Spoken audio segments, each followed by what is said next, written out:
Hello and welcome to a Project Cars 2 multiplayer video with more coverage from the Apex Online Racing PC Endurance League from Season 4, where we have Round 4 at Silverstone GP Circuit, and we're just coming towards the end of our qualifying session. I have yet to get a time on the board, and I'm kind of in a pressure situation where I only have one more opportunity to actually try and get a decent lap time in, so just building ourselves up as we're coming through the final few corners, getting a slight wiggle just as we're applying the throttle and getting the power down to begin our lap with 1 minute and 15 seconds remaining. Coming into Abbey, no hint of a lift whatsoever, completely flat out. That's just a momentary blip from the traction control system, and then down into second gear, coming into a village corner, now into the loop, down into first gear for this one, trying to get the car nice and straight before using a chunk of the hybrid. Accelerating out onto the Wellington straight, so a little bit of time to recompose myself before Brooklands. Trail braking into the corner, down into third, hooking up the late apex. Now chucking it into Luffield, going a little bit deep, a little bit of oversteer there just as I was about to get onto the throttle, so I had to hesitate a little bit, which would have compromised my exit coming off the corner. Now on the run up to the old turn 1, Cops corner. At the 50 metre mark, just the tiniest dab of the brake, keeping my foot flat on the accelerator all the way through, even when tapping the brake and just leaning on the downforce. Going through Cops corner there, now into the Mighty Maggots section, completely flat out through the left-right, now into Beckett's, down into 5th gear, then down into 4th, coming out through the exit and into Chapel Curve, accelerating out using just a tiny little bit of the hybrid energy. And we are now just coming up towards the end of the lap. Stowe corner, down into 4th gear. We've got a couple of cars just here in front of us, the LMP2 peeling off into the pits. Then we've got a GTE getting hard onto the brakes as we're coming into Vale now. Going to get caught up slightly behind them, which is going to compromise me slightly.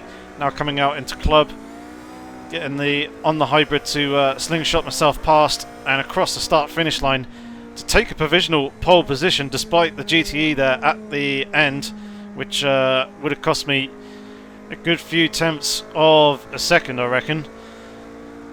And then Endless goes and takes pole position away from me at the last moment.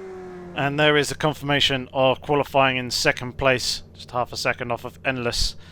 Berserker in third, Lama in fourth, Nunu fifth, Bizanchek fifth, One Time, a teammate, in sixth place, Borderline in eighth, and then Spudbuster in ninth position.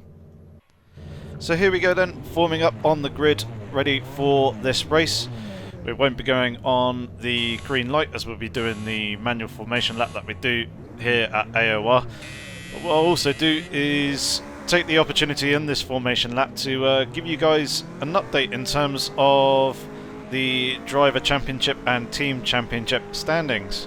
After the drama of round 2, this is how the driver standings were looking, with me at the top there with 15 points, my teammate 1 point behind, one tired, Lucas just a further 1 point behind him.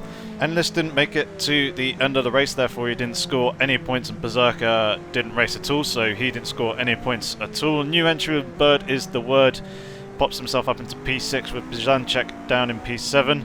There with 4 points. Nunu Marcus also managed to score 4 points as well, so they're level in P7. And then Lewis and Skarky both down there with 3 points in joint P9.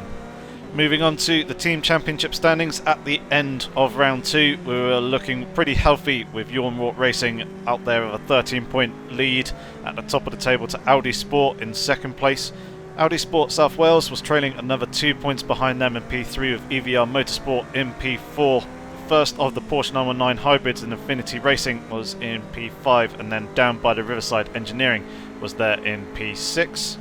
And then after round 3, which I was absent from, One Tyre took the top position in the table with 22 points. He actually finished the race in second place in round 3. Endless actually got the win in round 3 and got himself up into second.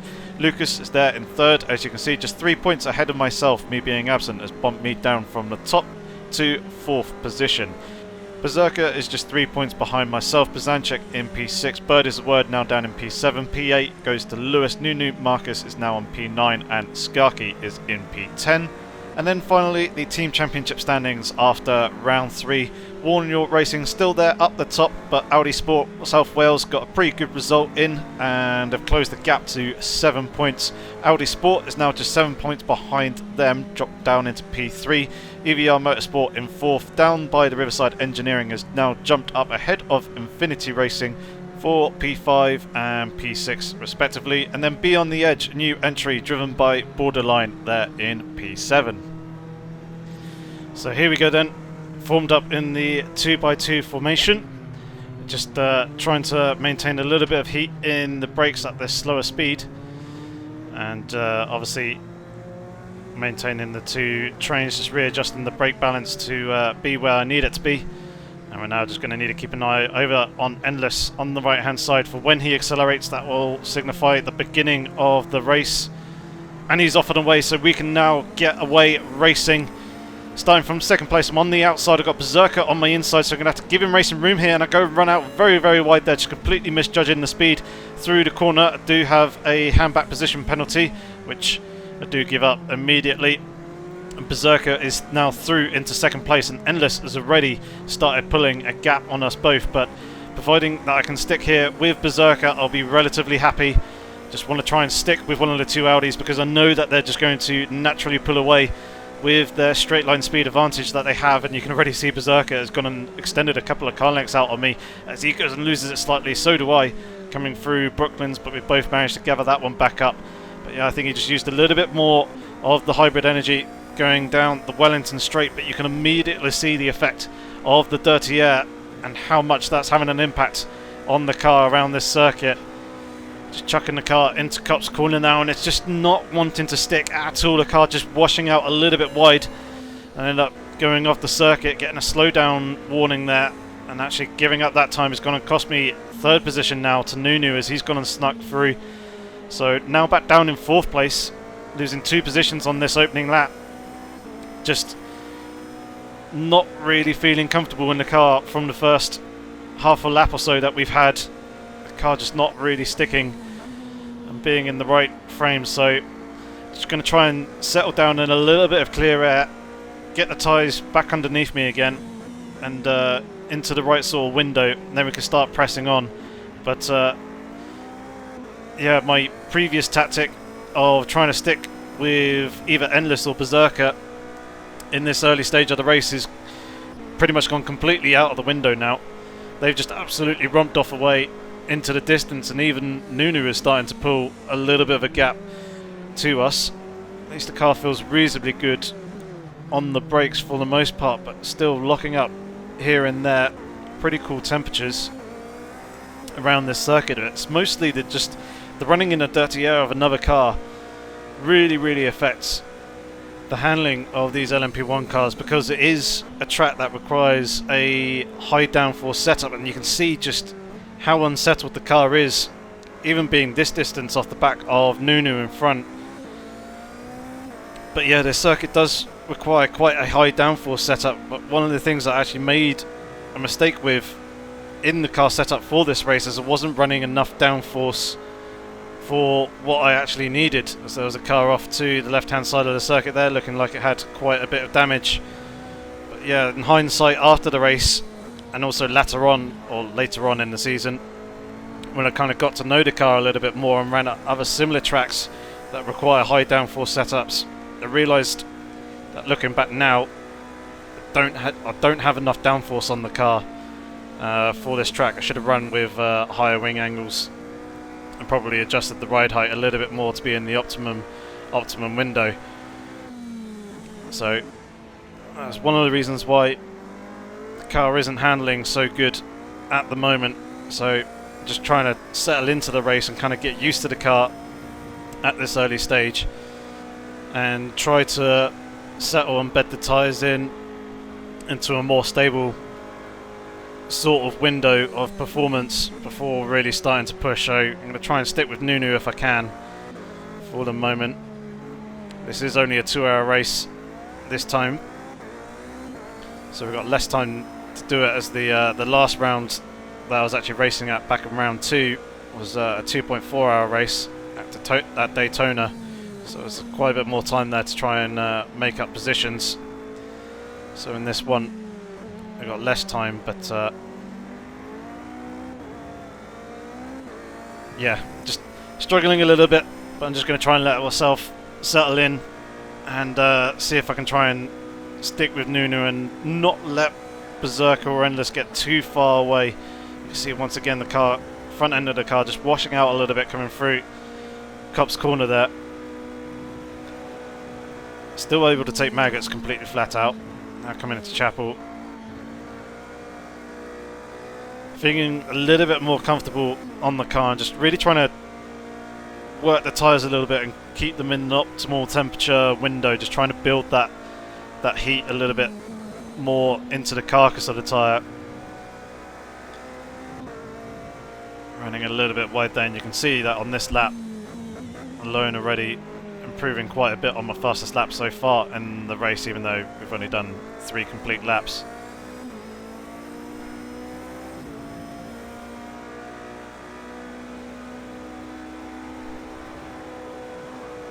Able to take Abby completely flat out. Turn 2 is always flat out.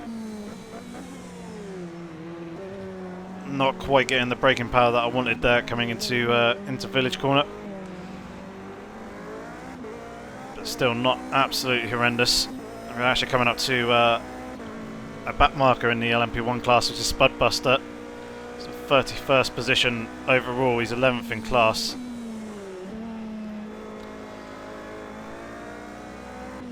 It's just a couple of the more medium speed and... Oh yeah, it is mainly the medium speed corners and Cop's corner where I'm really suffering at the moment.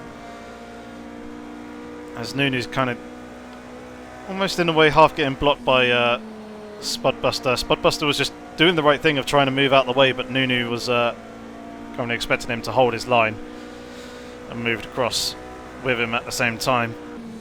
Obviously I'm going to need to try and get past Spudbuster as quickly as possible. We've also got a couple of GTE cars coming up ahead as well, but we should quite easily clear them coming down the hangar straight here before we get to Stowe. Although it might be a little bit close. Spudbuster goes through and I decide to just settle in as the 2 drivers are battling away. I didn't really want to make it 3 wide and make it a really tense moment, but on the exit able to use some hybrid to slip past them before the braking zone coming into Vale. And now Nunu's getting caught up behind some GTE traffic, so that's bringing me back in towards him again, which is quite good, but I'm going to be stuck behind the GTE coming into turn 1 here, so leaning on the brakes and just waiting for an opportunity to go past. I kind of forced myself in a situation where I'm really far over to the right hand side coming into turn 3 there, as Spudbuster was going past the GTE and I was kind of going past at the same time as well.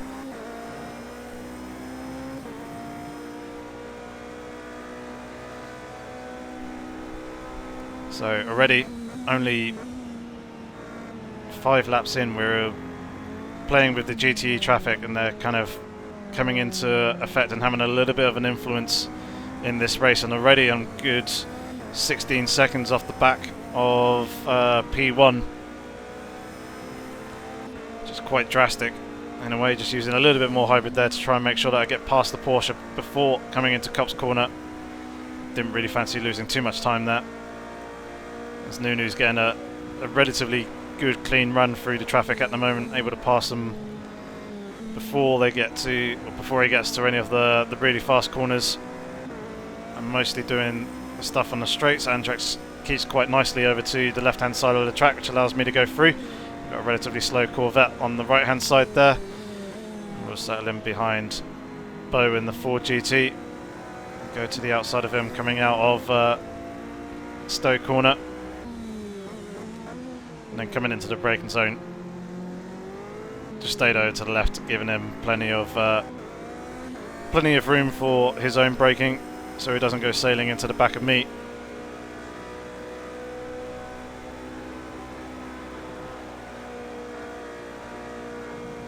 So the car looks good there through the high-speed corners. Not too great though on the brakes coming into Village. It feels good initially, but then the speed doesn't really bleed off enough, and the car's a little bit loose as we start to come in towards the apex. Coming through the loop and Aintree, it feels pretty good. Brooklands, over the last 5 laps we have been struggling here.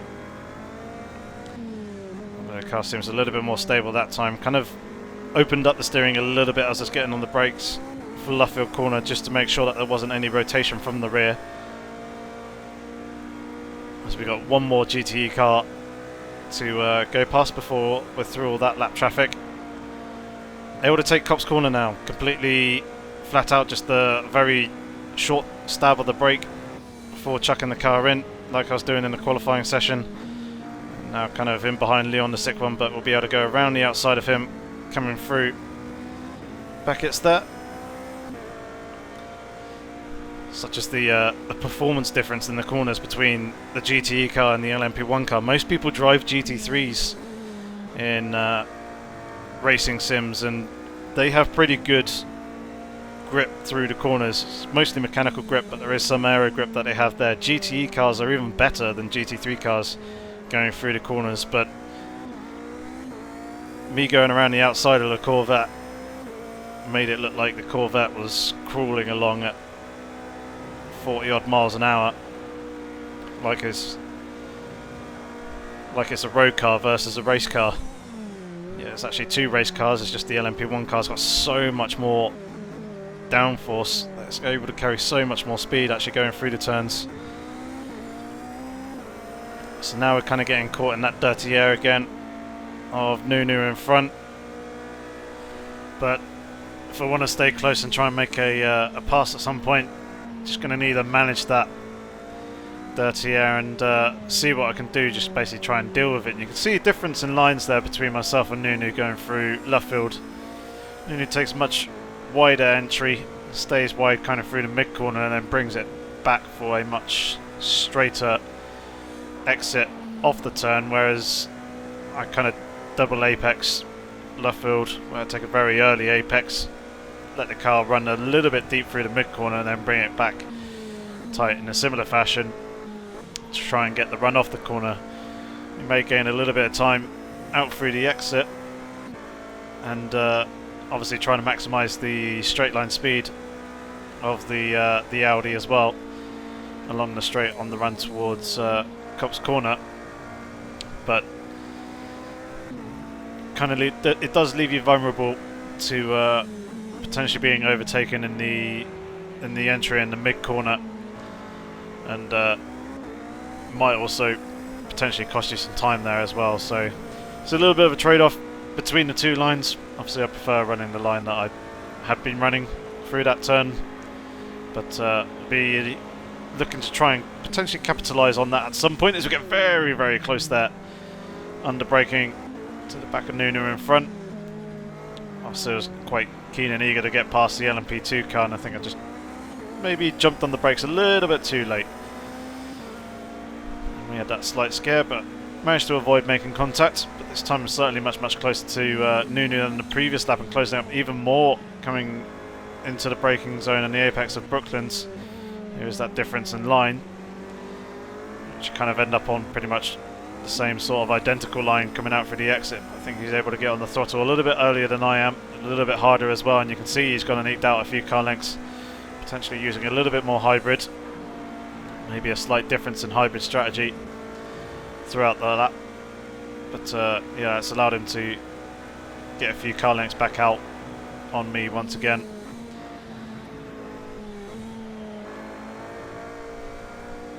A pretty decent run there through Maggots and Beckett's.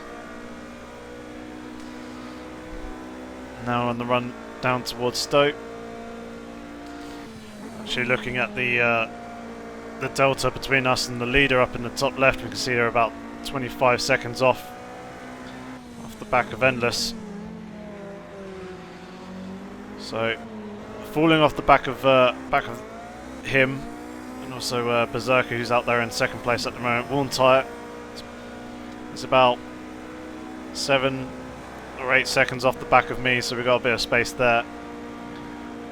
That is a very heavily damaged GTE car there on the left-hand side of the circuit. It's a very long limp back to the pits for Marauder, it seems like it'll be.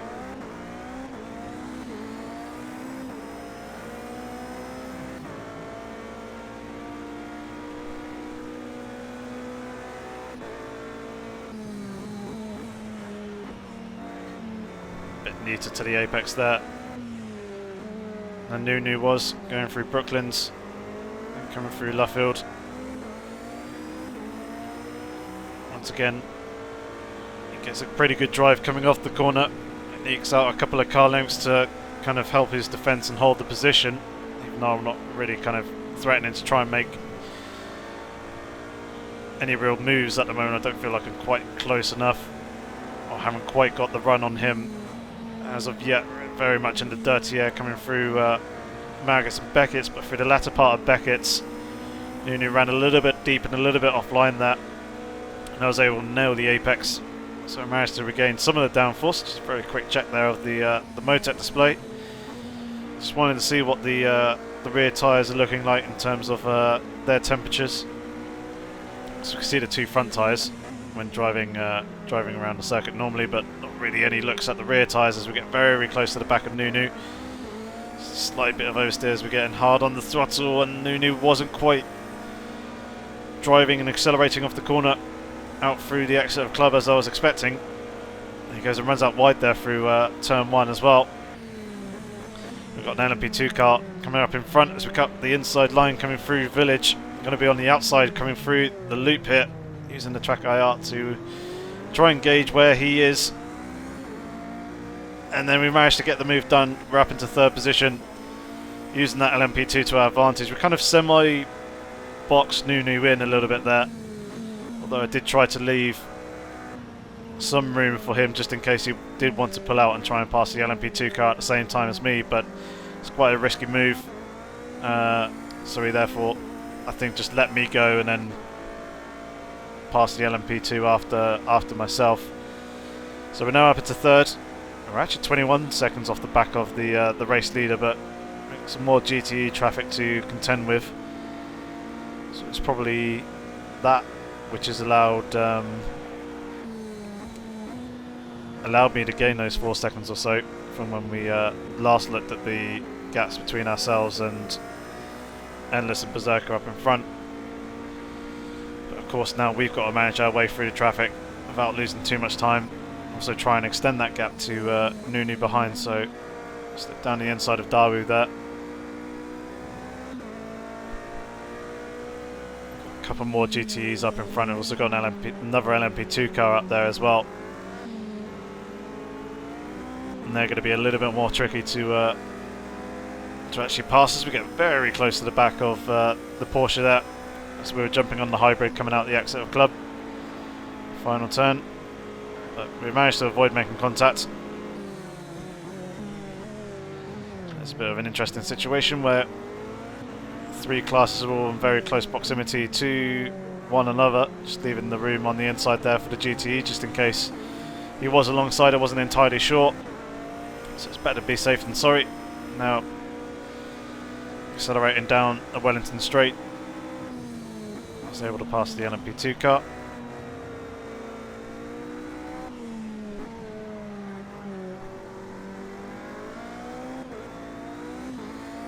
Pretty good run off the exit of Luffield there. Just the very slightest minor bits of wheel spin coming out off the turn.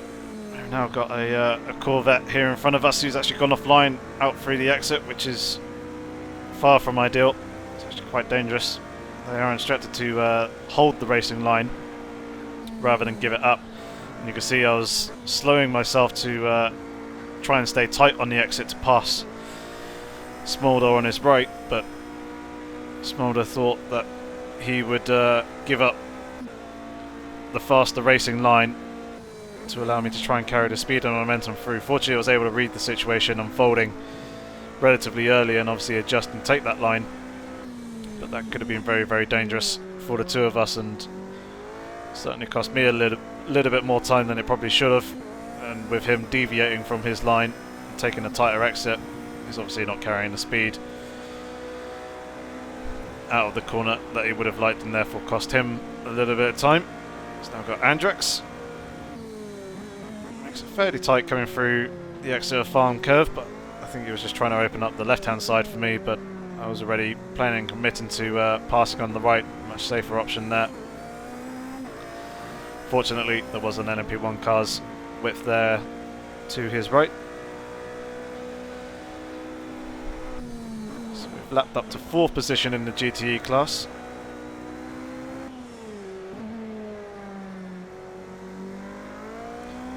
We've got the top 3 in LMP2 up in front of us as well.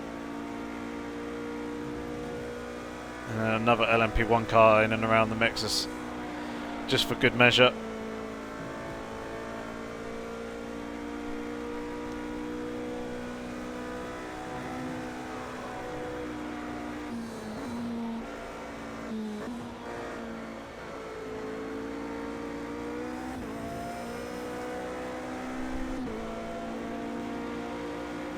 So here we go, 4GT first.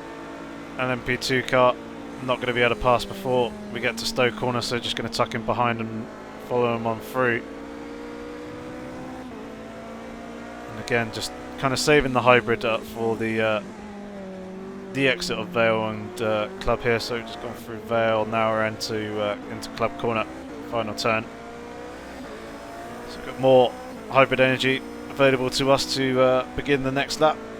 Do have a Corvette in front though, who are catching at a very fast rate of knots, running just the tiniest bit wide. There's the front started to wash out in the dirty air.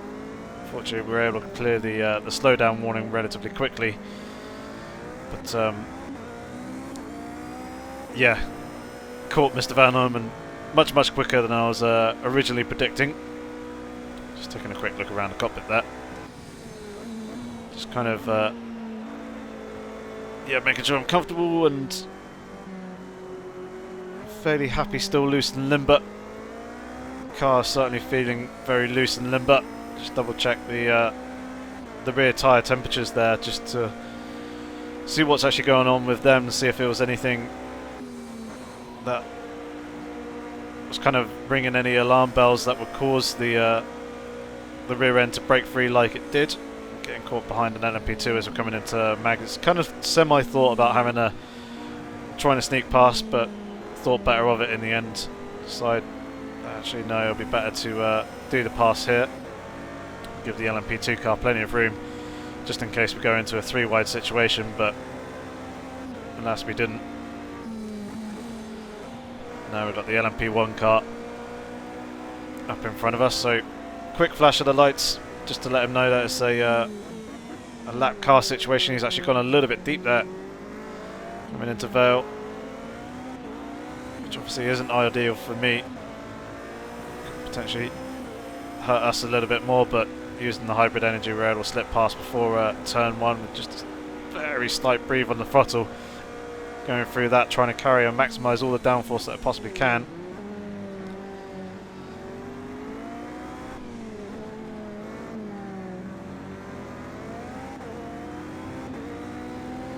Staying off the hybrid for the moment until I know that I can quite easily pass Darby and not run into the back of him.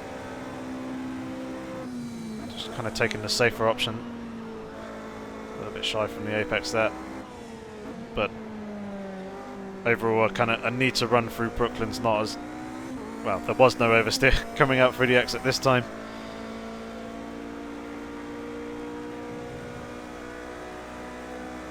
Again, just another quick check of the rear tyre temperatures. Just down there on the that display on the steering wheel. It's very useful to have and keep an eye on. Although unfortunately, I'm struggling a little bit more than I should be. The lobby settings for this race were actually set up incorrectly. And the time acceleration wasn't set to what it was meant to be. I believe it was meant to be 10 times time acceleration, but it ended up being 2 times time acceleration. So we've got GTE here on my left, but we managed to pass them quite nicely. But yeah, usually by this point the sun if it was on 10 times acceleration, the sun would have risen above the horizon by now and started heating up the circuit, and then the rest of the race is kind of driving on through the day and towards the latter part of the afternoon and kind of early sunset. So the car's setup is actually set for much hotter conditions than this is, because it was only really the first 15-20 minutes that were kind of in darkness, and yeah, as I was saying, the sun would have been up by now and started heating up the track surface and also the general ambient temperatures, as well as we're kind of somewhat found ourselves on the outside of the LMP2 car, but didn't really fancy trying to hold it all the way around the outside there. So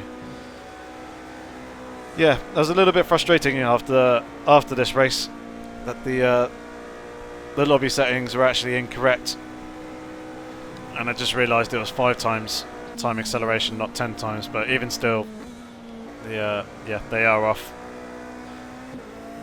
and that's obviously having a slight marginal impact on performance on the car. Not a huge amount. It's mainly just kind of like the tyres.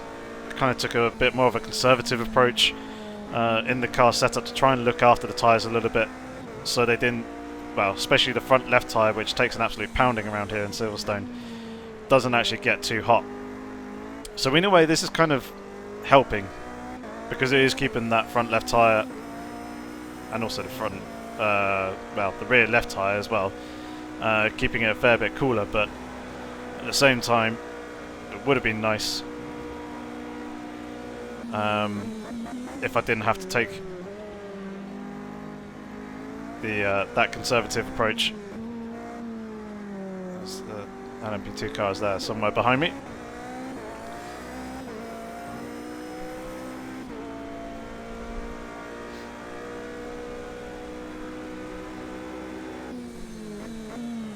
Oh, very, very close situation there with TPW, Ticklish Pickerwickle.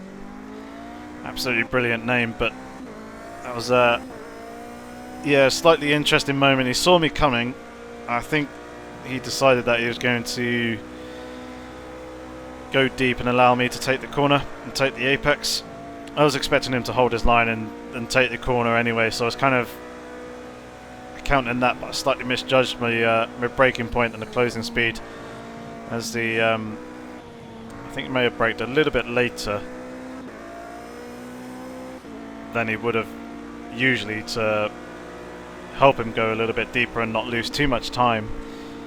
But in doing so, I was kind of reacting to him, and then yeah, we had a very, very close, almost coming together moment of me running into the back of him. But we did manage to avoid making contact, so continuing to press on, but actually taking a quick glance up in the top left, you can see gap to Endless.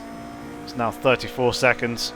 Such is the pace that he has. Berserk is only 4.5 seconds off the back of him. But we managed to get ourselves a pretty decent gap to Nunu behind. So run a little bit deep there through turn 3.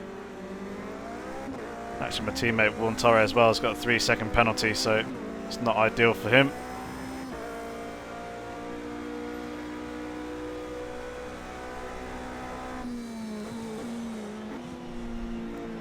Half an hour gone in this race, another hour and a half to go, just under an hour and a half.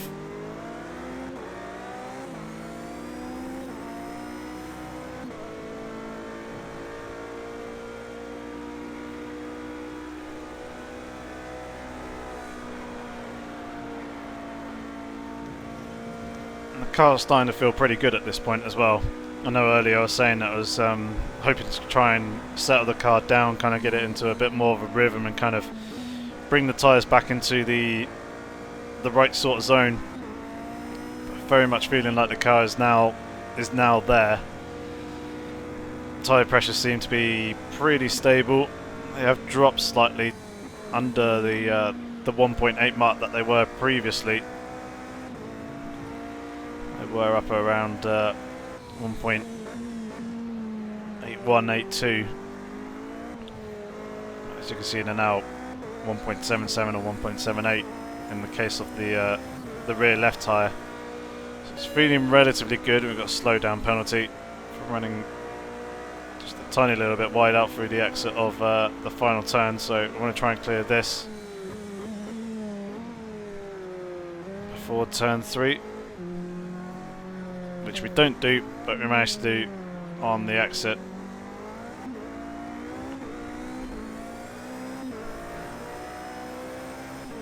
Oh, that's the LMP1 car, borderline spinning there from the left hand side of the circuit. It made it really, obviously very easy for us to get past and not have to worry about passing him physically to put him a lap down, but obviously very unfortunate for his race. Not entirely sure what happened there, possibly just caught a curb, just accelerating hard, that kind of shot him off and into a pirouette over to the left hand side of the circuit.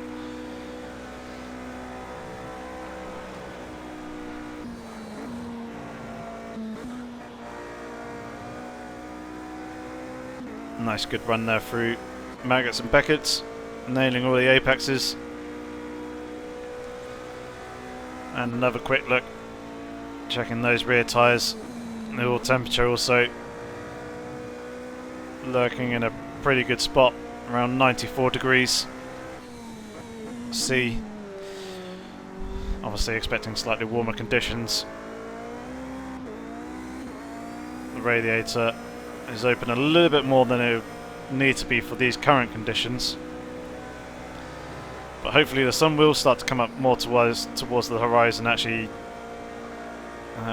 rise up later on in the race, so we do at least get some warmer condition running, but even still it's not going to be anywhere near as hot as it was meant to be. So yeah, I probably would run the radiator opening to allow the oil temperature to go up somewhere between 100 and 105 sort of region.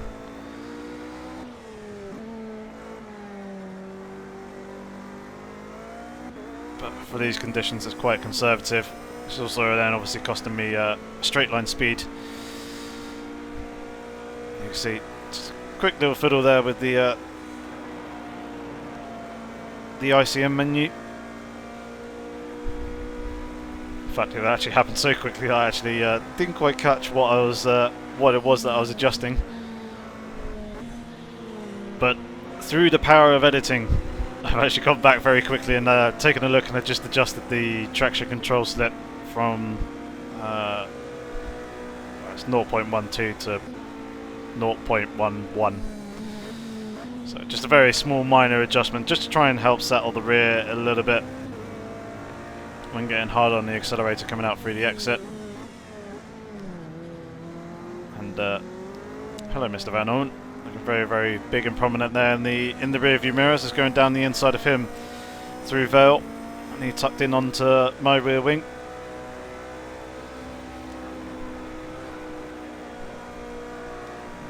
One thing I will say about these incorrect lobby conditions is it's quite nice, and you see the subtle change in terms of the colouring on the sky, especially towards the horizon. It's very, very slowly starting to get a little bit lighter, and it's nice to see that very gentle and gradual progression over time, rather than see it very heavily accelerated where you don't really get a moment to appreciate just how good the game can look at times like this. Going for the move down the inside of the LMP2 car. Didn't have any more of the hybrid energy to use up to try and help slingshot past, so it's purely just relying on the speed difference between the two of us going down that straight. I think fortunately for me he lifted out to kind of accommodate for the pass a little bit easier, and really cost him too much time giving up the apex.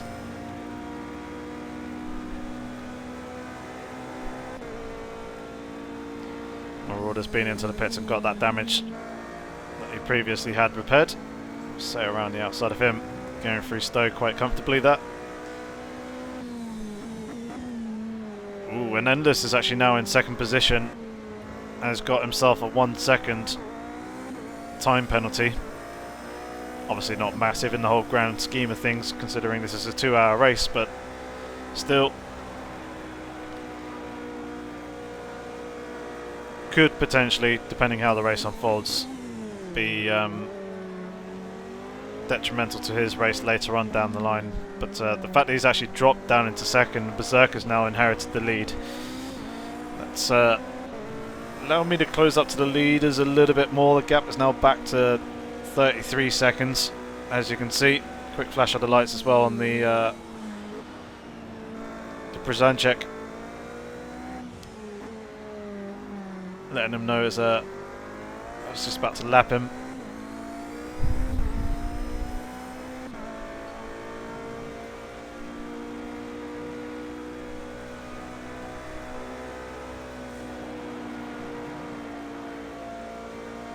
Very nice run there through Cop's corner, using all the downforce that's available.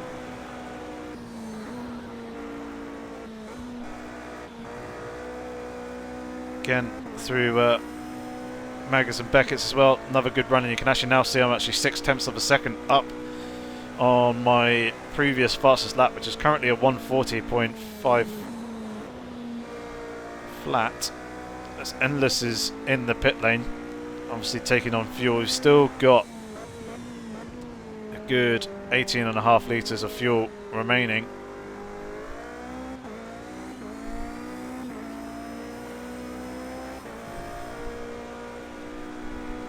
And there we go. Now down into the 139s, but Porsche in front. Just caught him at the wrong moment to really carry the speed and momentum through turn 1. So just damming the brakes, trying to pick up a little bit of hybrid energy, which we can use later on in the lap to try and claw back some of the time. But you can see just how much time that I had lost just by being that little bit slower through turn 1, over a second.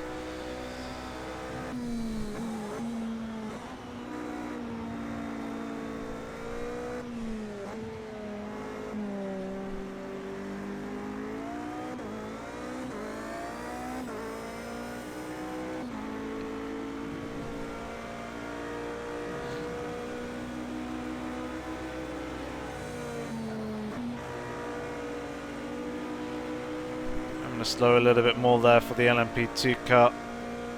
Looked like we were going to be relatively similar on speed coming into the entry of the corner, but through the mid corner and out through the exit, carrying quite a bit more downforce and a bit more speed.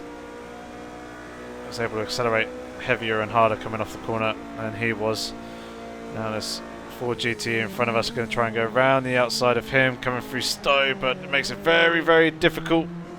Wheels just dipped onto the grass. I think he was trying to facilitate the pass down the inside, even though he should have been holding his line, and I was already committing to going around his outside. We'll nip underneath him there, though, coming through the final turn, using that hybrid energy. But yeah, just clipped the grass on the outside as the tyres were fully loaded as well, which kind of just broke the car away from me. Managed to regather it back up though, and unfortunately there's decent amount of tarmac on the outside of Stowe corner, which allowed me to obviously then recover and get back onto the track without too much more issue.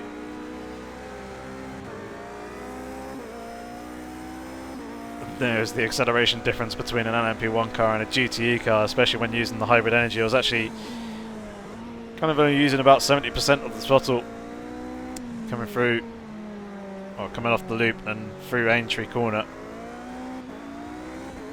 before I was able to pass coming onto the Wellington straight,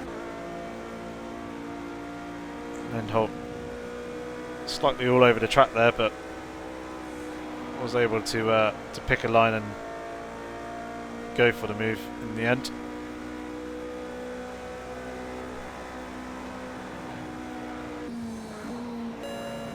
Just caught the inside, that second part of Maggots riding that curb just a little bit too much, and was giving me a slow down penalty.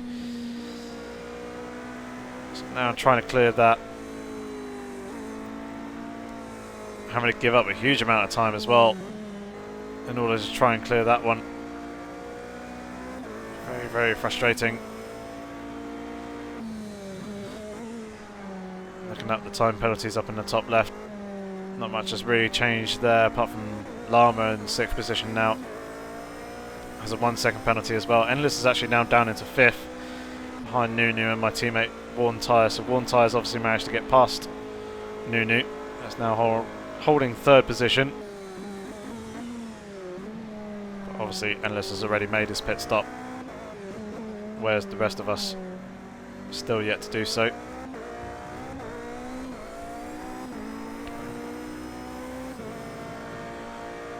And there you can see up in the top right, tyre pressures now in and around the 1.80 sort of mark. Oh, just a little bit too much oversteer there on the exit coming through Brooklands.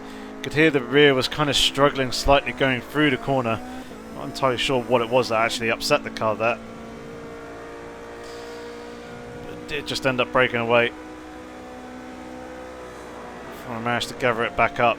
Got all the downforce there through Copstow to make it through that nice and easily. We're just about managing to get past Smolder before coming into Maggots and Beckett's, and once again getting that slowdown penalty, riding the curve too aggressively on the inside, but able to clear it much quicker this time round. But that has dropped me off the back of the LMP1 car, which I was just about to lap as well. So now I've got to redo that work of closing back up, and hopefully we can get past him relatively quickly, not lose too much time.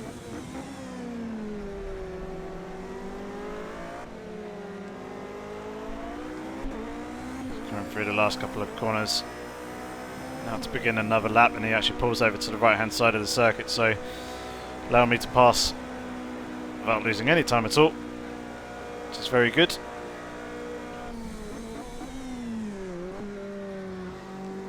Good run into turn 3 there. Now to turn 4 through the loop. And out through Aintree.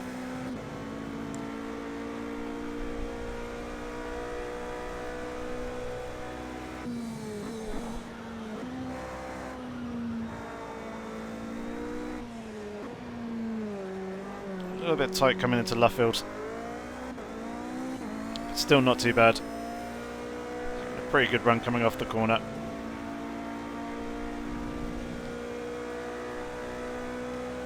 See very slowly that the horizon is getting just a tiny little bit lighter. Not much. It's a slight difference.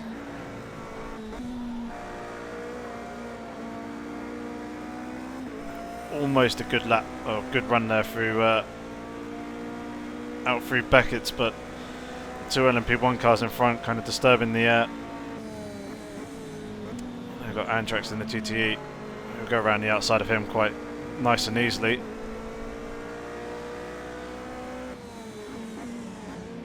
But if these two guys are battling away for position, then it's going to make it very difficult for me to pass, although one of them has just completely disappeared. Ah, there he is.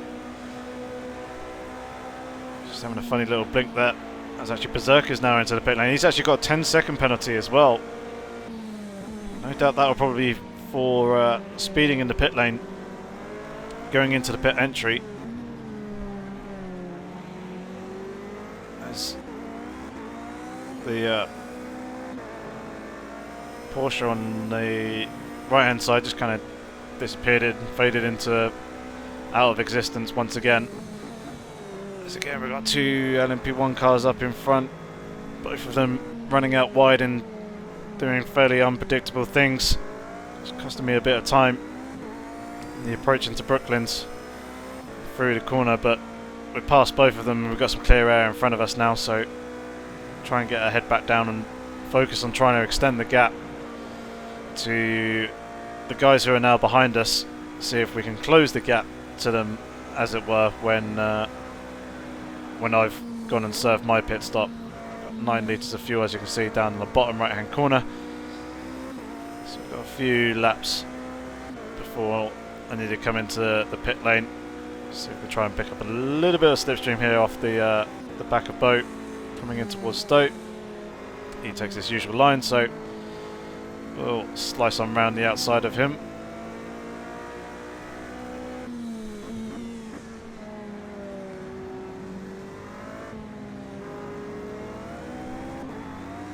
Tiny bit of oversteer there.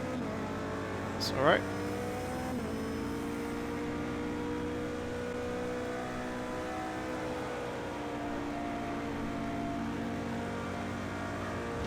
Oh, bit of contact there with Dawu,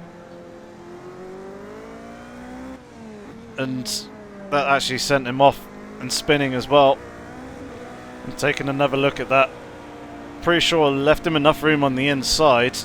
See, I'm in the middle of the circuit, and then there's contact, and here it is once more, but this time in slow motion. So he's there on the left hand side of the circuit. I kind of stick to the middle and then kind of go out towards the outside. Plenty of room on the inside, but it just ends up hitting the side of my car and subsequently ends up spinning off because of it. He's managed to hold on to my car. Unfortunately for myself, I didn't actually get any damage from that either. I did actually apologise as well for the contact, although I didn't really feel it was my fault, and I felt like I gave plenty of room on the inside.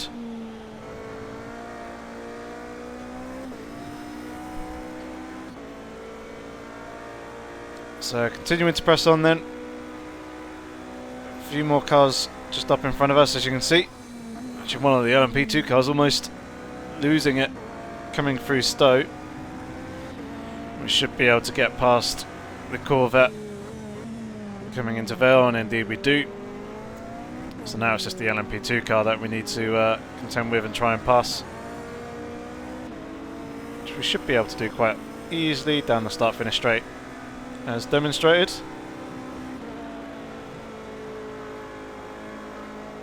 So 6.2 litres of fuel,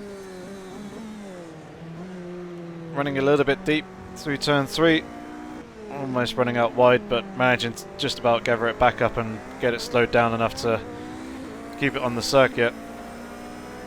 But yeah, pit stop's not too far away now.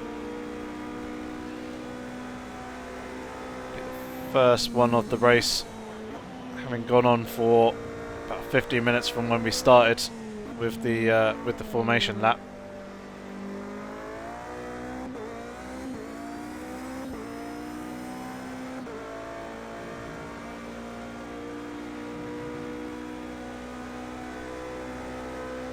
Interesting to see where we come out in relation to the others, what the paces that they've been running in comparison to mine, whether I've managed to gain any time on them or not, or whether they've managed to pull away from myself. Berserker is still ahead of Endless at the moment, but he does still have that 10-second penalty, as you can see. Just another quick glance at the Motec display as well, just double checking those rear tyre temperatures. Come on past the LMP2 car. They're presented with 2 GTEs and another LMP2. So we'll pass the first GTE pretty easily. And the next 2 cars we're going to have to wait behind until we get out of turn 1. Using a bit of the hybrid there to bring us back up to a little bit more speed again. Pass through turn 2 before the braking zone for 3. And then I've got a messed up turn 4, braking a little bit too deep there. So it's going to cost me even more valuable time.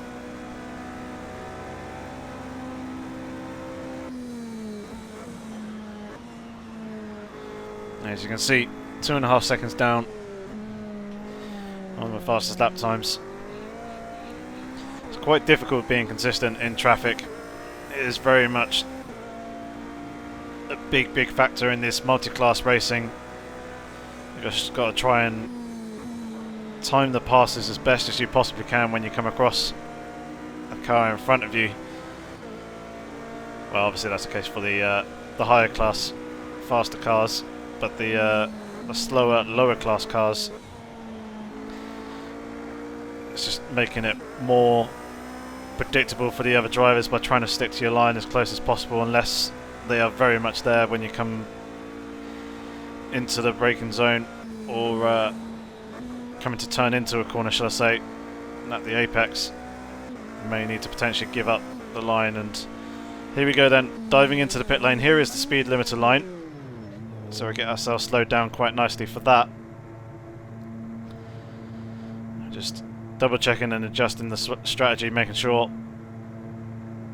everything is all looking good. So we're going for the hard tyres, a full tank of fuel, don't have any damage apart from the one little bit of engine damage, but that doesn't need repairing. That's not going to be an issue, it's not going to impact performance. So turning off all damage repairs, and instead just going fuel and tyres. And there is my teammate coming in for his stop as well, although he's continued going on, possibly thinking that this pit box is his, but I think his might be a bit further down the line.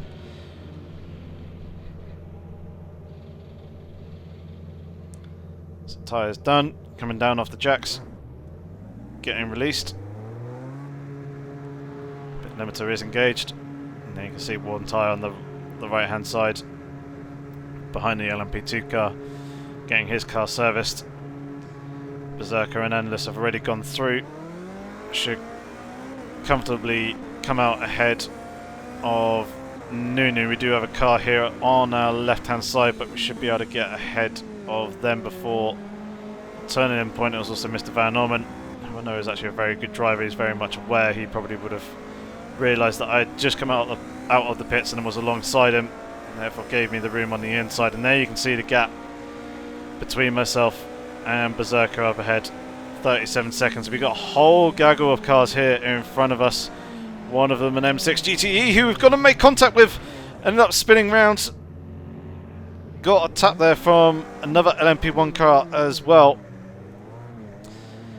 And then an attempt to try and rejoin the circuit as quickly as possible. Ended up kind of going full circle.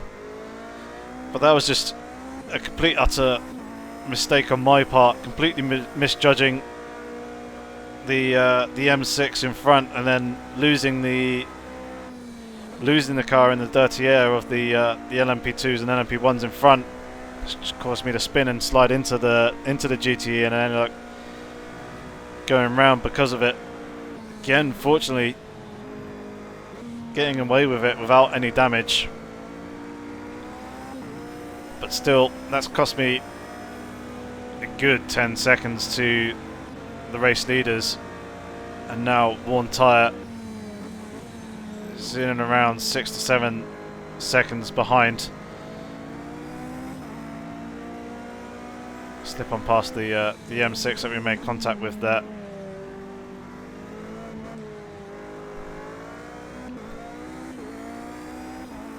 Continue on our way, but yeah, very, very lucky to get away without any damage there, just losing time.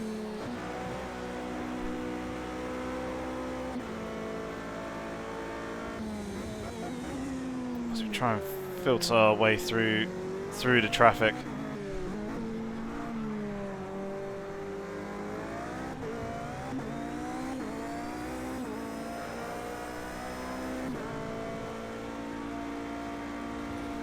Riding the grass a little bit there. Didn't mean to do that, getting pulled over to off the circuit slightly. Managed to gather it back up. You can actually see a little bit of pinky purpley colours coming up on the horizon between the two grandstands on the exit of Luffield there. As the sun is continuing to get closer to the horizon, you can start to see the clouds a little bit more easily as well. So we're slowly creeping our way towards sunrise.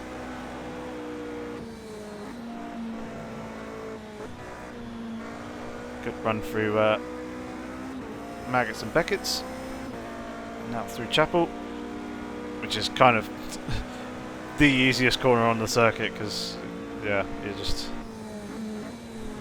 going on through completely flat out no matter what car it is that you're actually in. And we've got a 3 wide situation up ahead, 2 LMP2s and a GTE car. Quite a bit of oversteer there. Oh, just caught the outside curb. So coming through club. But we're quite lucky to get away with that one without too much issue. It could have been pretty disastrous for us and could have potentially ended up spinning the car if I was straddling that curb a little bit too aggressively and the car was bottoming out. But we're okay in that instance.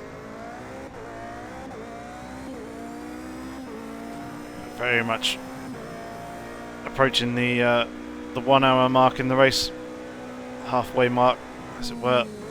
So once again we've got the 2 LMP2s and another GTE, and again car trying to break away from us there in Brooklands, managing to gather it back up though, reacting a little bit quicker that time.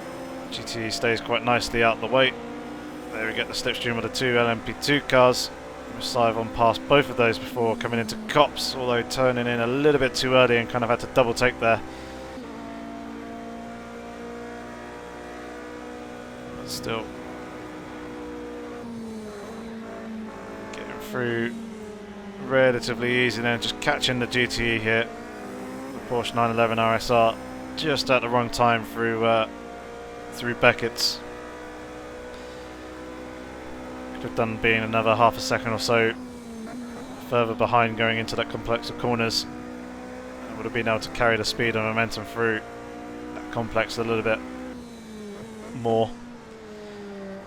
And then got the good run coming off out the corner onto the hangar straight. Just kind of had to hesitate a little bit, give me the room that I needed to accelerate.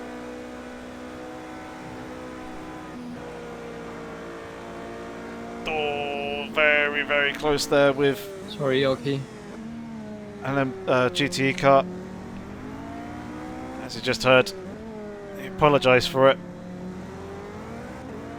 But that was a very, very scary moment, as the gap was very much there, and then all of a sudden it just very quickly started closing up.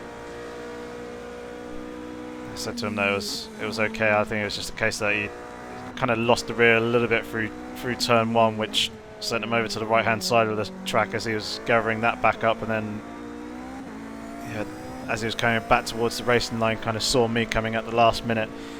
But to be fair to him, closing speeds between the LMP1 car and the GTE and those kind of corners is absolutely crazy. It would have been very, very difficult for him to read, and yeah, probably only picked me up coming at the very last minute. I mean, imagine he probably checked the relative and his mirror going into the corners and saw that I was quite far back, but probably didn't expect me to actually be there coming through turn 2.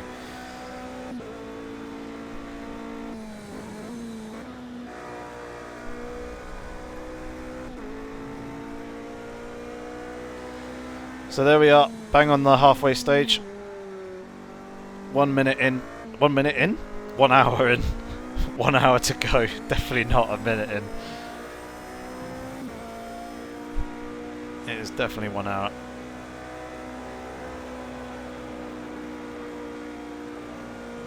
So yeah, we've still got quite a way distance in this race to go.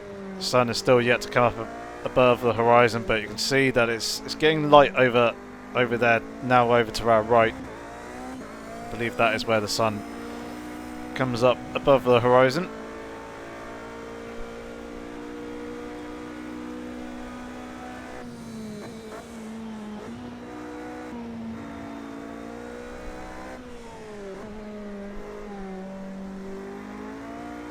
Actually taking a look at the tyre pressures up in the top right.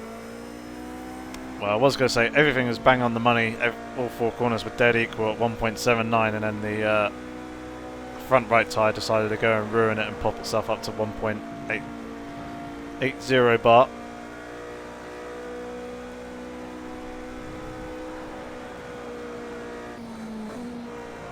Still lurking pretty consistent in terms of engine and oil temperature, around the 96, 97 degrees mark.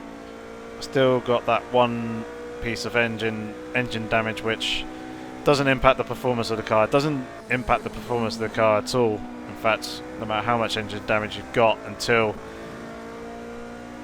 you get up to the very high numbers. I'm thinking like 85, 90 I think is where you start to see some loss in performance from the engine, and obviously by that point you're probably knocking on the door of engine going bang, which will happen at 100% engine damage, obviously. Anyway, you kind of only typically get up to those numbers when you've got a damaged radiator, or the radiator is too closed up, is therefore not getting enough airflow, and the engine just gets too hot. So again, back in and amongst the traffic, which is kind of almost non-stop in these longer multi-class endurance races, which is one of the reasons why I do enjoy doing these so much, is because when things do start to get a little bit stale and boring, like typically if this was a single class race and I was 51 seconds behind the race leader and I had a good 7-8 second gap to a teammate behind, it'll be a pretty boring and lonely race. I imagine it's not maybe overly thrilling for you guys to watch being this far off the back of the leaders, but when you're actually driving it and you have to contend with the lap traffic as well, which are running at different paces, different speeds around the circuit, it does make it a little bit more interesting in terms of driving, and probably also from a viewing perspective, as each encounter is a little bit different from the last, and it does help to keep you on your toes and stay sharp, and that you're reading the other drivers around you, in front and behind, and you end up making the right decision for both of you to continue on and try and make it to the end of the race, whilst obviously try not to lose too much time to your competitors. It's a very interesting dynamic, and yeah, one that I certainly really do enjoy. And anyone who hasn't tried out multi-class racing yet, or a proper endurance race, I definitely recommend doing so. It's a real challenge to your typical standard length race, and it really does test kind of your endurance, mainly mentally, in terms of your focus, your decision making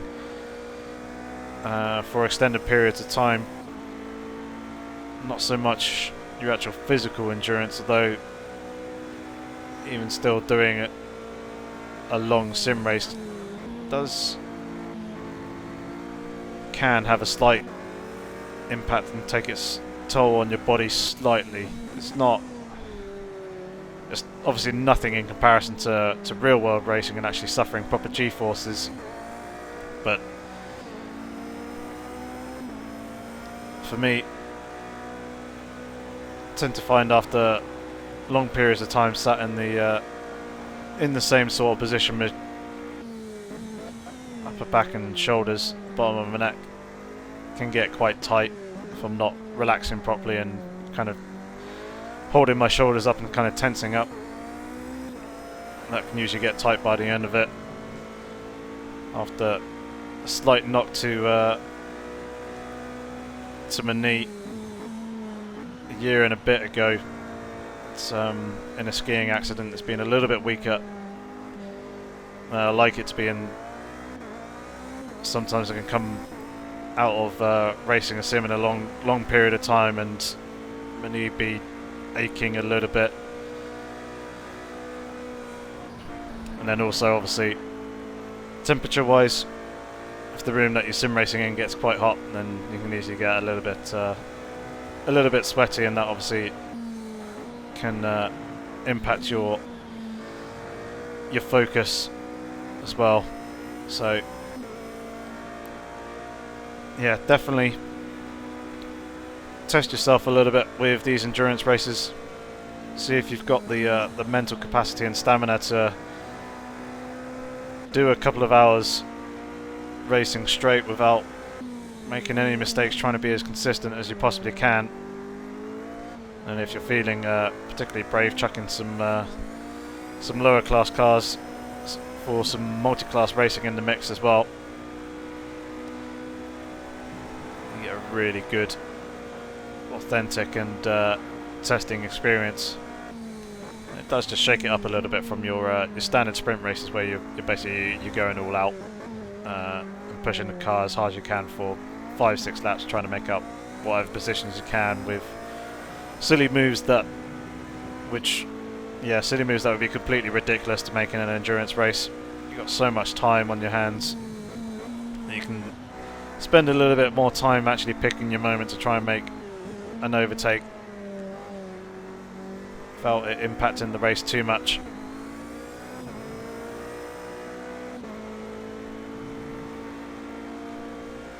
Certainly can have much bigger negative impacts on your race if you make that silly move and it doesn't work out for you, end up making contact or whatever. So here we go with a couple more cars up in front of us. Darbu in the Corvette. We should be able to slip around the outside here in the second part of Beckett's, although being slightly offline. And on the dirty stuff, car just wanted to break away from me a little bit, but managing to gather that back up. And then got another Corvette again coming through Stowe, but once again around the outside of him, this time a fair bit more stable. And then we've got the LMP2 in front of us. Gets up all over the curb on the right hand side, and then again on the exit as well, which makes it very, very slow. I'm going to hesitate there to avoid going into the back of him. He moves off the racing line very, very early. Allows me to go on through.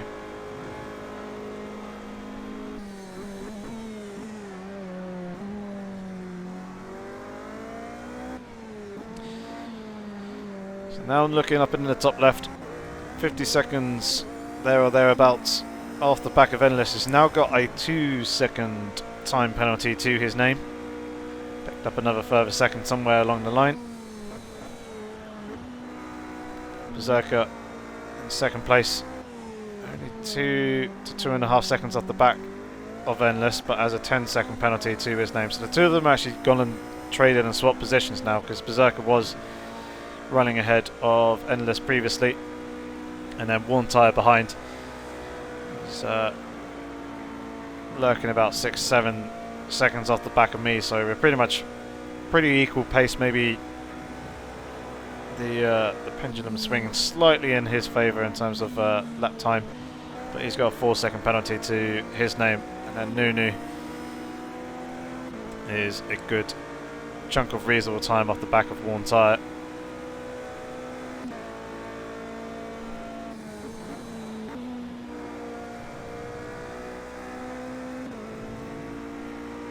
See the lighting conditions still continuing to change.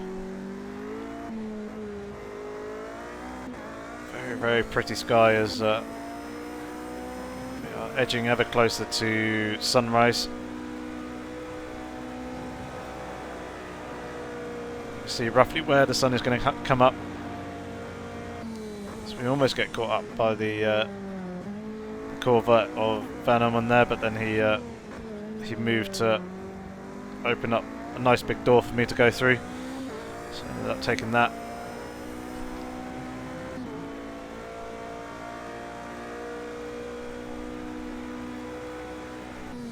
Coming into Brooklyn's corner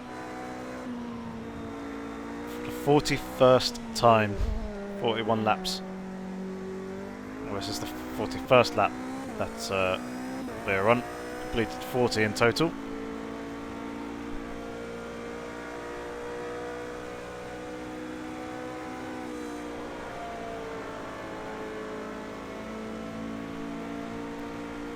Easiest pass of the century there, going past Andrex. No questions asked as to where he was going to be on the track. Staying over to the left hand side there, giving me all the space in the world to pass on his right.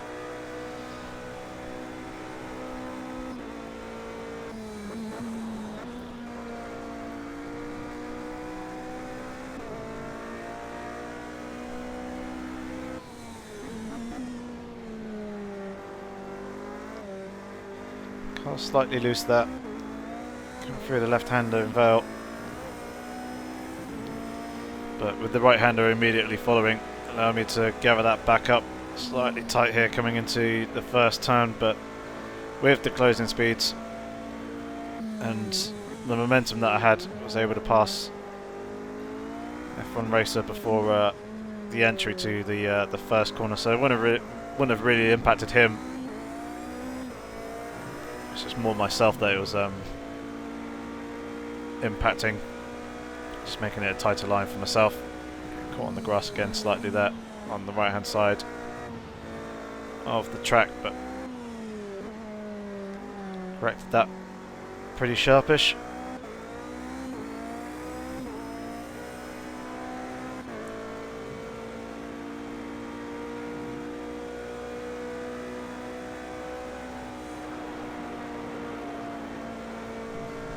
Very nice, good run there through Copse Corner, just the tiniest of dabs on the brake before chucking it in with the car completely flat. In fact, actually keeping my foot completely flat on the accelerator whilst dabbing the brake as well, not lifting off it at all.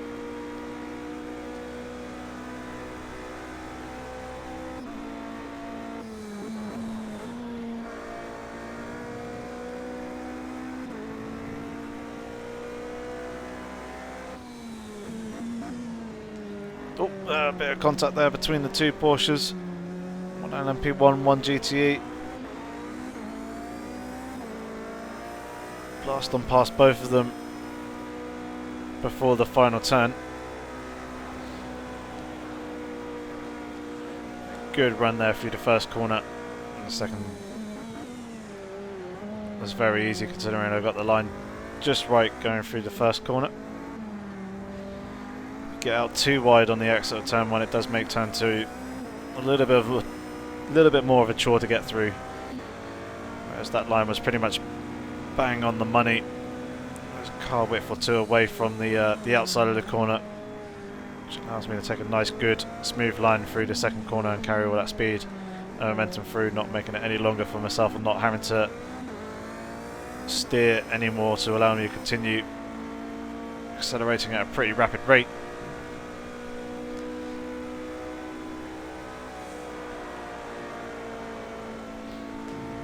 Again, another good run through Copse. Let's see if we can get a good run through Maggots and Beckett's.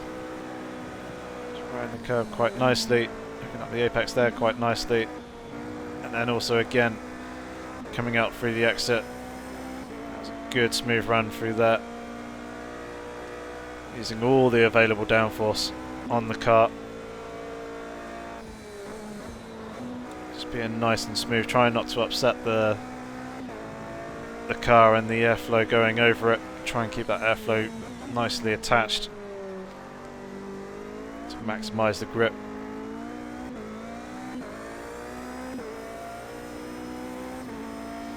Very, very impressive machines these LMP1 cars are. And over the course of the season as well, just getting more and more familiar with the car, how to drive it, how to get it set up, what kind of traits in the setup that the car actually really likes. It doesn't really work too much for it. It's just staggering how you can use the downforce options and then also the ride height of the car to generate the downforce through the floor and the diffuser, finding out where the ideal sweet spot is in terms of the rake, and then when you really hit the nail on the head with a proper good sweet smack in terms of the setup, is really, really rewarding. And there's a race later on in the calendar which you would probably consider to be very much in favour for the Audis to win, but I managed to get the setup just right that it put the Toyota right there on pace with the Audis, and it made it absolutely phenomenal to drive. In case of, well, in terms of the setup here for this track, I think it just didn't quite have enough downforce. Probably needed to go click or two more in terms of the wing angles, and then also try and get a little bit more out of the floor and diffuser as well. Try and maximise that a little bit better, and that probably would have improved the pace of the car around this circuit. Probably would have allowed us to stay a little bit closer to Endless and Berserker in front as well. Don't think we would have been able to have matched their pace and times, because this is a very high speed circuit, and the only real edge that the Toyota has over the Audis in terms of speed is the acceleration and the punch off the corners when using the hybrid. But once the hybrid deployment is kind of stopped, the Audis very much come into their own element with that additional 15 horsepower, so they've got that natural straight line speed advantage. And as you can see, apart from one or two spots around the circuit, there isn't any massively heavy braking zones. So when coming out of places just like just there, with coming out of the Maggotts Beckett's Chapel complex, you've got barely any hybrid to use to accelerate off down the next straight. And I mean, you could save it from somewhere else to save it and use it there, but you're then just hurting your acceleration in other places around the circuit, and generally the hybrid is much better suited to actually being used for acceleration rather than top speed. That's where you'll find most of the lap time. So the circuit was always going to be a struggle for the Toyotas in terms of being competitive against the Audis, but yeah, probably just having a little bit more downforce would have helped to have kept myself and Warren Tyre a little bit closer, because me and Warren Tyre were kind of working together on creating the setups. I was doing most of the legwork, admittedly, in terms of doing it, but he was making some pretty good, solid suggestions as well at each round, and obviously making the odd little request to make things a little bit easier for himself, as we have slightly different approaches in terms of driving style, and the setup that I had wasn't necessarily ideal for him. So there were some minor tweaks going on between the two of us to help get his car settled down a little bit more. But otherwise, yeah, there's not really too much else I can do other than, like as I said, you're not really getting the hybrid to use in various other places. The braking zones aren't long enough. Know the track pretty well. Consider it's my home circuit, one of my favourite tracks. Drive it quite a lot. And driving it in this LMP1 car as well is an absolute blast. Did learn a few things when practicing for this round in this car, and then obviously whilst racing as well. And it's just such a joy to drive this car around the circuit. It feels so rewarding to take the some of the corners, especially the high speed ones, at the speeds that the car is capable of. And actually, I've just realised up in the top left as well that we're now actually ahead of Berserker. Berserker is in the pit lane currently. Endless is also in the pit lane as well. So two of them are in there for their final stop of the race, and they should... It's going to be very close, very marginal for them, but they should be able to go to the end of the race on a full tank of fuel. Obviously, we got 28 litres in the tank remaining, so we've got plenty of fuel till we next need to stop. And you saw I was adjusting the strategy earlier on in this stint to reduce the amount of fuel that will need to be taken on board in the pit stop. There's F1 racer He's holding his line there, but not in the most predictable of manners. That accidentally gave him a little bit of a squeeze coming into the braking zone. Didn't actually mean to do that. I was just obviously trying to open up the corner for myself as much as possible. Here we go. With Andrex once again going around the outside of turn 2.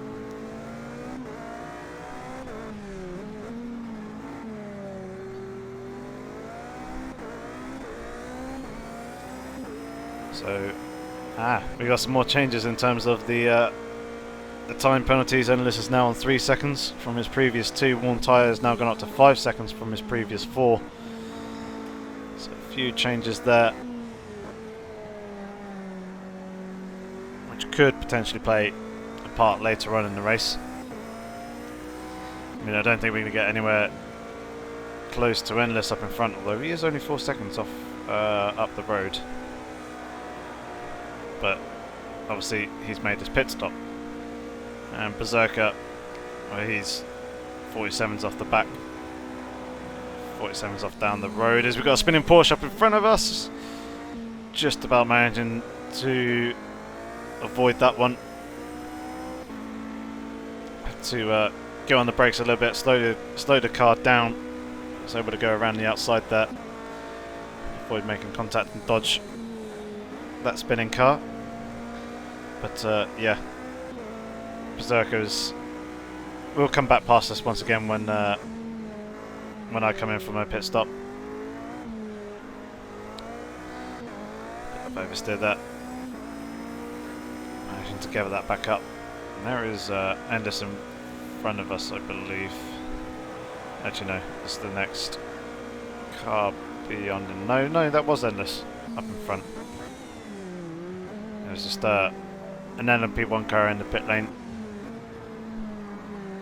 So at least we can see Endless in the distance.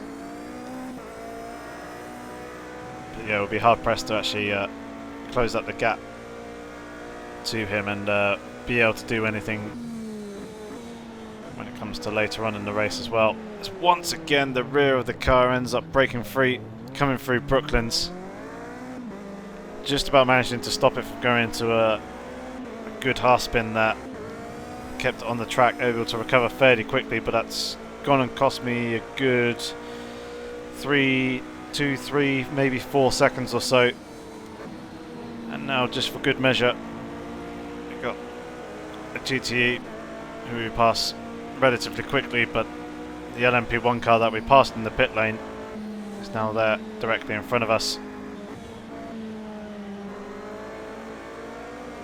They were able to get a pretty decent run coming out the exit of Beckett's and through Chapel there.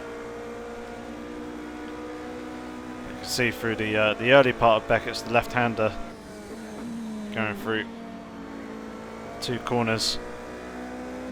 I was losing out some of the front-end downforce, and the Porsche of Spudbuster, who is now behind, pulled out a car length or 2.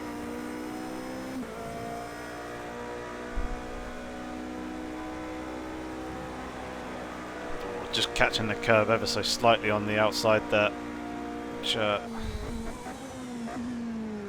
just kind of took away some of the grip that I should have had when turning into the corner. It pulled us away from the apex, and again struggling with the rear a little bit as well.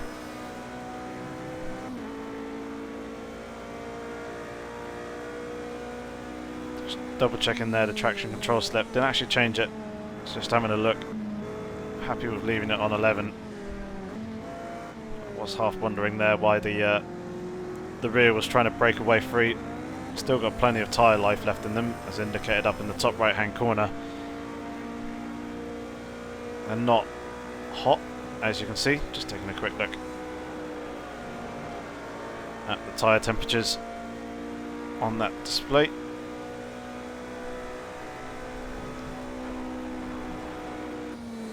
I think it was more just my own driving, but we're getting an absolute monster run there through Maggots and Beckett's. Very, very nice. Closing up on the back of the LMP2 class leader, Scott.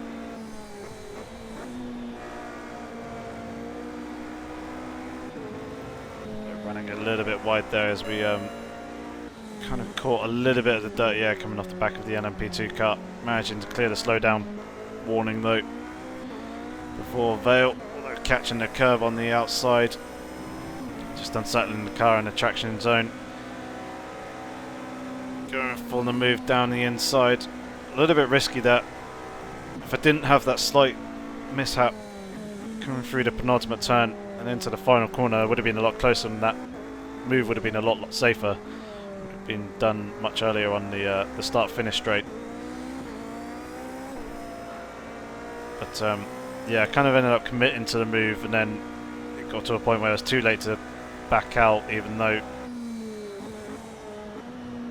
I think it probably would have been a safer decision to have made. Well, the safer decision there would have been to have stayed behind from the beginning.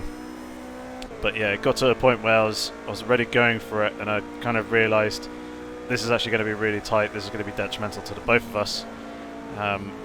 And I'm hoping that Scott's going to see me, but by that point it was already too late to back out, because if it did, Scott wouldn't have made the apex, would have cost us even more time. So I might as well have just gone for the move, and fortunately for me he did end up lifting slightly, I think, just to facilitate the pass a little bit more, make it a little bit easier for myself so he didn't lose too much time, and just reduce the risk factor for the pair of us.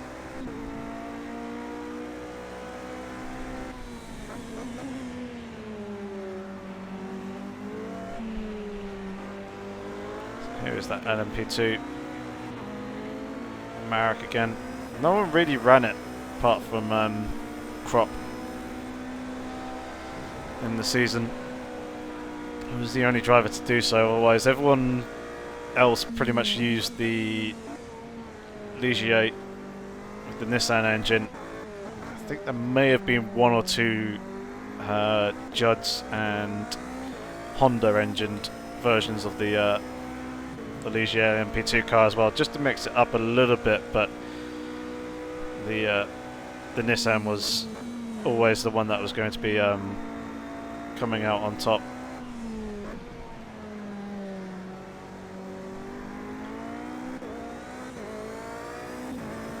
Now no news in the pit lane.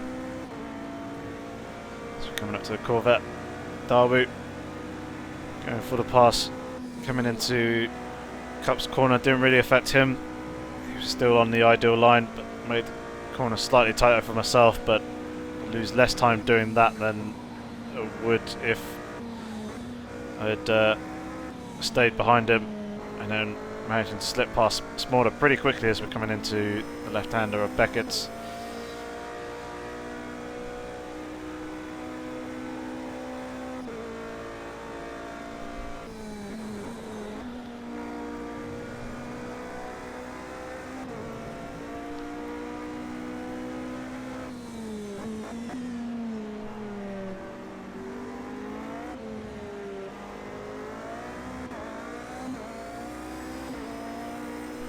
Now we've got two LMP2 cars up in front of us again. Not going to be able to pass them before turns 1 and 2. Should be able to get one coming into the braking zone for turn 3 though. So we'll go down the inside. And then we'll get the next one out of 4 and through out of 5 and onto the back straight.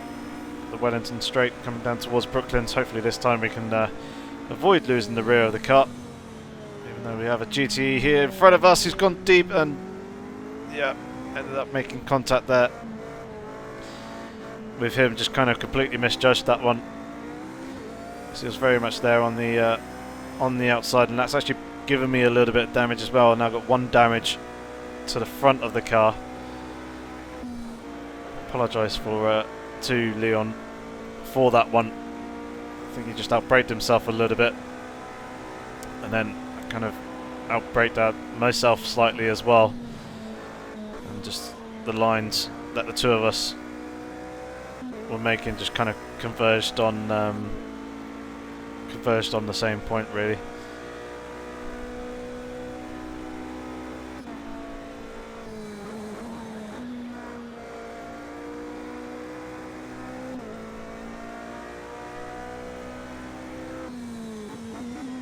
So we're into the final half hour of the race. Still in second position at the moment, 12 seconds off the back of Endless, plus a pit stop that we are yet to make. One tyre is about 5 seconds off the back of me. So teammate is relatively close. Berserker is about half a minute off the back of me at the moment as we go down the inside of the Porsche, although own slight mistake there, getting crossed up with the car trying to break away slightly. Fortunately we managed to gather it back up. Unfortunately the Porsche avoided going into the back of me as I was trying to recover the car.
Such a dramatic sky there, coming out the exit of 1 and through 2 and then through these sequence of corners.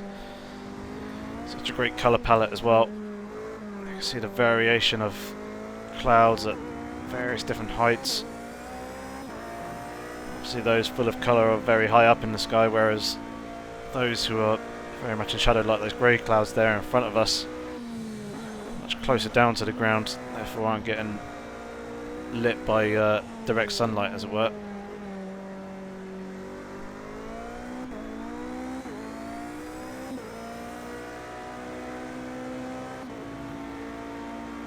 But yeah, it looks absolutely phenomenal. The run there towards Cops. The lovely pinks and oranges, various hues coming through. The light is scattered around through the atmosphere.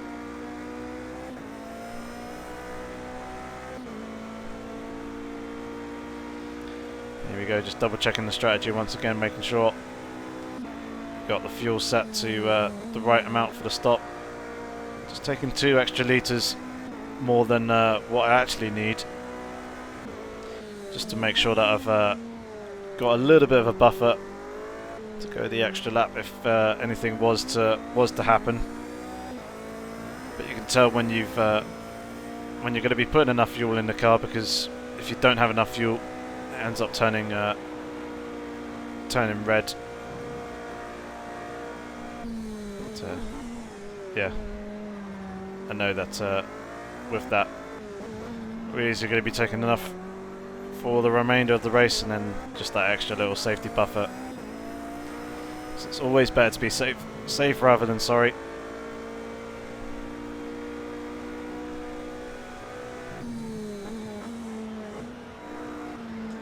And won't be needing to take tyres because, well, with less than 25 minutes remaining, we've got 10 litres of fuel, so we should be able to go on for another 3-4 laps.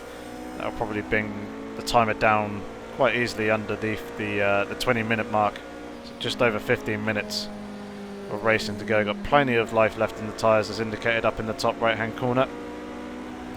Won't need to worry about repairing the damage. It's only really 1% on the front that I've taken. It's not really going to affect me too much. I'm not really in the hunt for second position, locked in a pretty reasonably comfortable third. Although one tyre is closing up behind, he is just over 2 seconds behind me now. But yeah, the damage isn't really having too much of an impact on my lap times. It's more just the traffic as and when I come across them.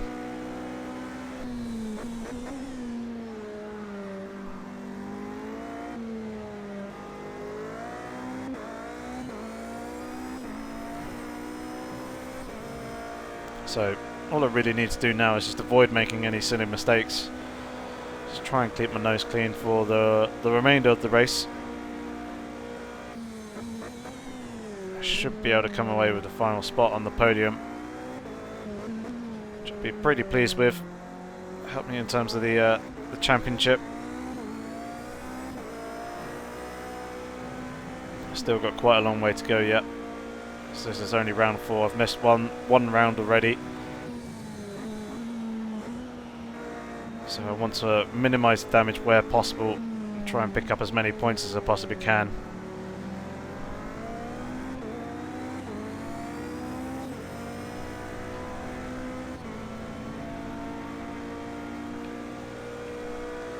And obviously with the disaster that happened in round 2 at Daytona as well, fortunately for myself I was able to come back through the field and bring in a decent haul of points there, especially after what happened towards the start of the race. Or should I say the early part of the phase of the race anyway. Contact between myself and Lucas, who isn't actually here for this race, so obviously that's going to help me against him in terms of the title fight. But I'm worried about Berserker and Endless in terms of their actual race pace as well. Both of them are very, very quick, providing they can stay clear and stay free of any issues.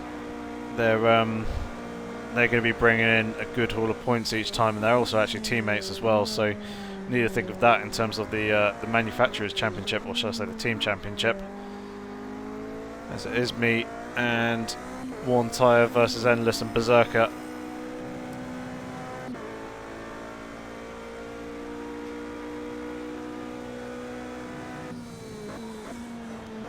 And obviously it'd be fantastic to win both, but it's going to be very, very difficult with the pace of the Audis and then the pace of the drivers themselves as well.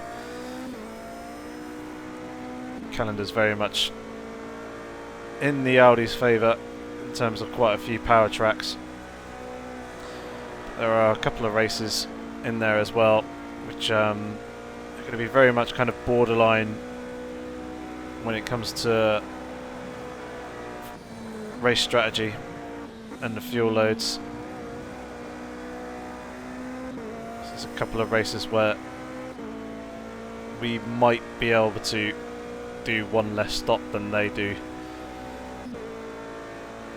We being the Toyotas and Porsches being able to do one less stop than the Audis, but yeah, it all very much depends on how the race pans and folds out. As we go down the inside of Mr. Van Orman there, a little bit of contact between the two of us. I don't think he quite realised that we were actually there on his inside, and he just turned in, but it didn't really affect either of us. I haven't picked up any damage from that as far as I know. He didn't pick up any damage, and although it's saying that he's fourth in class, I know that he was actually out in the race lead, and I do believe he's just in fourth because he had made a pit stop and the other guys hadn't at that point.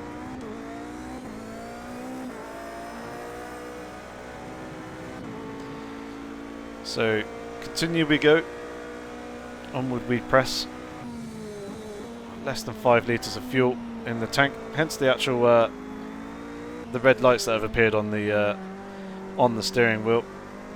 It just indicates low fuel load. I believe it kicks in when it was, I think, around about 6.5 litres or less, somewhere around that sort of mark. That's where I first saw them pop up, and obviously those blue lights at the top of the steering wheel just indicate that you're out of hybrid energy to deploy. So you see when we pick up some, or recharge some of the hybrid energy, those blue lights will disappear. That will indicate that we do have a marginal amount, and then they come back on when we're pretty much empty. It's not quite empty. I think it's when it's like the last 5% or something like that is remaining in the tank is when they turn on. But it is very, very minimal.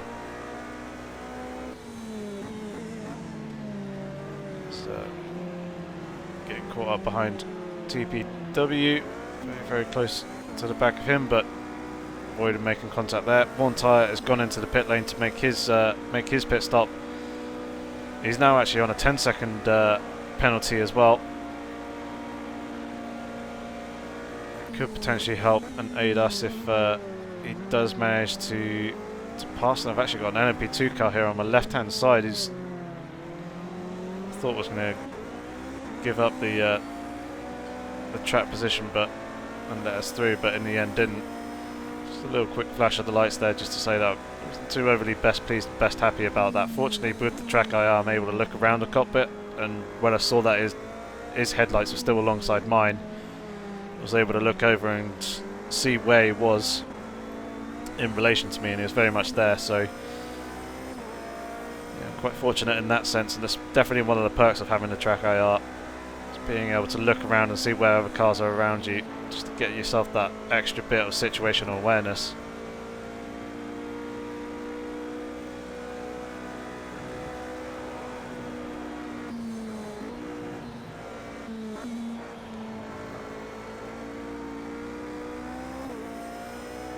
Flash of lights there from the car in front, not entirely sure what that is for, considering the next car in front of him is quite the way up the road, and I'm not anywhere near close enough to slide on past either. So we're going to be diving into the pits anyway for our final stop of the race. 1 litre of fuel remaining. Again, just double checking we've got enough fuel there to see us to the end of the race. Don't need to be fixing any of the damage, don't need to be changing any of the tyres, so it's literally just a case of a quick splash and dash. We'll see where we come out in relation to the others. I know Berserker and Alacantara are pretty close together on track, and we get ourselves underway and rolling down pit road once again. So just trying to keep an eye out on that relative board down in the bottom left to see where we are going to come out in relation to other people, and there's Berserker actually just popped up on the relative board as well as Alacantara, but we're now exiting the pit lane and it looks like we're going to come out just ahead of Berserker. We've got GTE car, so I want to try and pass this guy as quickly as possible to try and not lose too much time. Once we get through this sequence of corners, we should get an accurate reading as to how far apart we actually are, but it looks like I'm holding on to P2 for the moment. That gap looks to be around about 2 seconds between the two of us, but we've got a whole load of traffic here in front. It's going to be pretty difficult for us to try and navigate as quickly as possible, trying not to lose too much time. Clearing those two GTE cars relatively easily, and you can see Berserker now actually in the rearview mirror behind us, closing up. Don't get the best run there through Cops Corner, and actually a slowdown penalty just for good measure, and that's actually going to gift the position to Berserker, allowing him to slip on through. So that's me down into P3 now, but Berserker does have that 11-second penalty to his name, so he needs to try and build the gap now as he's trying to lap one of the LMP1 cars. He's got 13, best part of 13-14 minutes in order to do so. So I just need to hold relatively close to the back of Berserker for the remainder of this race. I should get P2 back. It's going to be a pretty tough task considering the pace of the Audis around this circuit. All depends on how the traffic works out. So he manages to squeeze past an LMP2 car coming through turn 1. Obviously with my sights firmly locked on him. Don't want to lose any ground if at all possible. I've got one time, my team actually about 5 or so seconds behind according to the delta up in the top left. Yeah, 5 to 6 seconds or so. So I've got that little bit of a buffer there behind me, and he's got a 20-second penalty to his name now as well.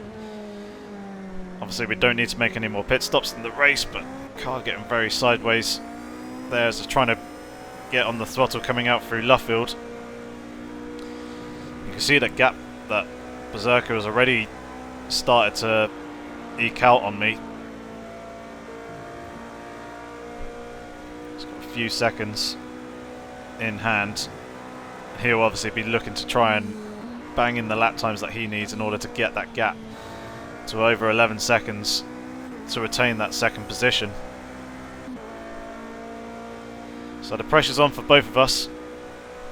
So I've got that 1% aero damage on the front, but it shouldn't really impact my lap times too much.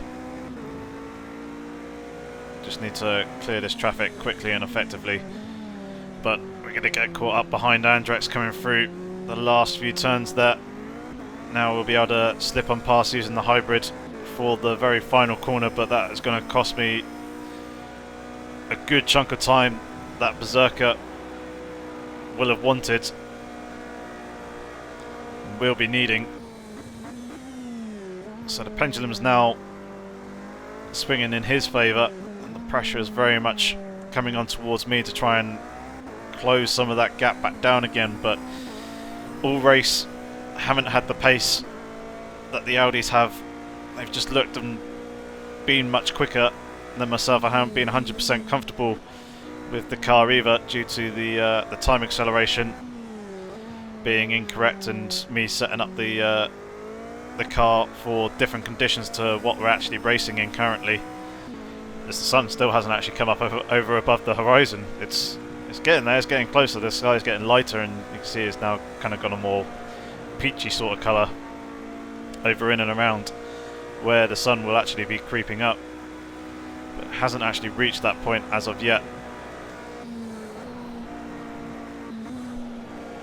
So just trying to maximise the downforce going through Maggots and Beckett's there, try and get a good smooth run using some of the slipstream off the back of the Corvette coming out through the exit and onto the hangar straight, but it's pretty minimal at best. So I just need to nail all the braking points, nail all the apexes, just get the lines bang on in every single corner, on every single lap, in order to try and hold on, potentially get second position. But catching that curb on the outside there is not going to help in any way, shape or form. And you can see the gap now actually down the bottom left is actually changing quite a lot due to the just the way the relative board actually works. But up in the top left, it's indicating that the gap is now actually around about 10 seconds, so Berserker is pretty much there, and he's done it in the space of 4 or 5 minutes since I came out of the pit lane. It's just the way sometimes multi-class racing goes with the traffic. Sometimes it works in your favour, sometimes very much doesn't. It goes very much against you.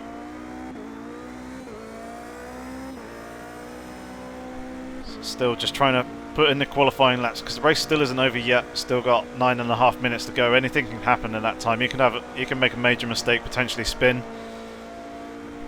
which obviously gave me some time, potentially give me back second place as well. He could just get caught up behind some other traffic. So I just got to keep on pushing, keep my head down, keep trying to put in qualifying lap times in, and try and keep the pressure on him. He's managed to clear another 2 cars, an LMP2 and a GTE, so we'll have to contend with them fairly soon.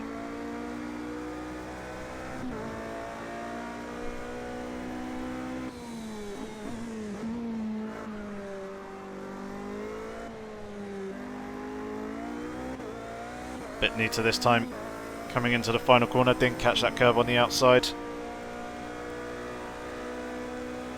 Gap still lurking in around 10 seconds. So low 140s is the kind of pace that I need to be doing, if not better.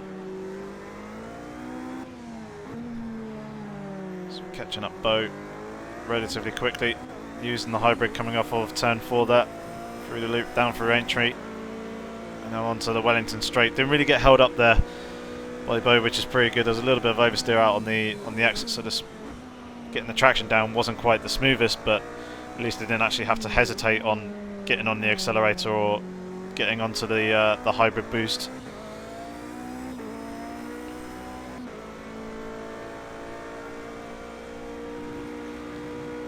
Berserker's gone and cleared yet again another 2 cars, so it's now 2 LMP2s and a GTE between us and himself, potentially more cars as well. The relative board will only show 3 cars in front and 3 cars behind.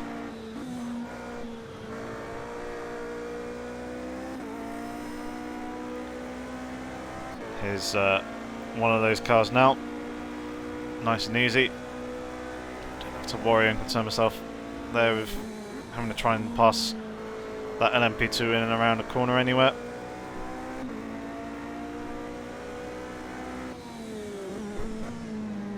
However, this Corvette GTE caught him in just the wrong place, so I'm not able to use the hybrid coming out of Vale and into Club. Instead saving it for afterwards. Trying to hold some of the hybrid energy in reserve a little bit as we get yet again another slowdown penalty, as we were almost looking to the inside of the LMP2 car there, but that has pretty much just completely and utterly destroyed my hopes of getting second place. As a slowdown warning, sorry, not an actual slowdown penalty. Didn't pick up any tame penalties, but quick little 3 wide situation there on the run down into Brooklands, making the corner pretty tight for myself, and gone and made the mistake, gone too deep. So that's yeah, definitely not ideal, and pretty much allowed Berserker to get hold of and retain that second place, and once again just rubbing more salt into the wounds, catching Smolder at just the wrong time, right on the apex of Cop's corner. Had to drop down into 4th gear rather than maintaining the 6th gear that I would have used going through. Very fast right-hander.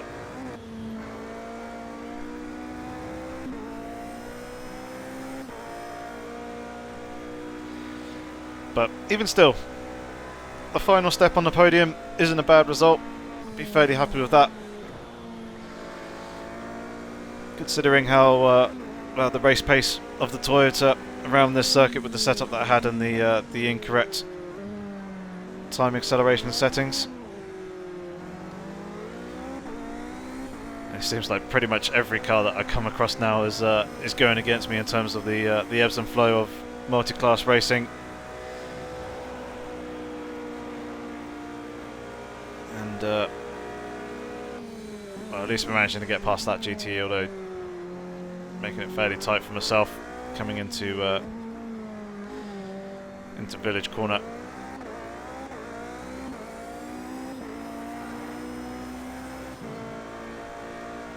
But yeah, be a decent haul of points.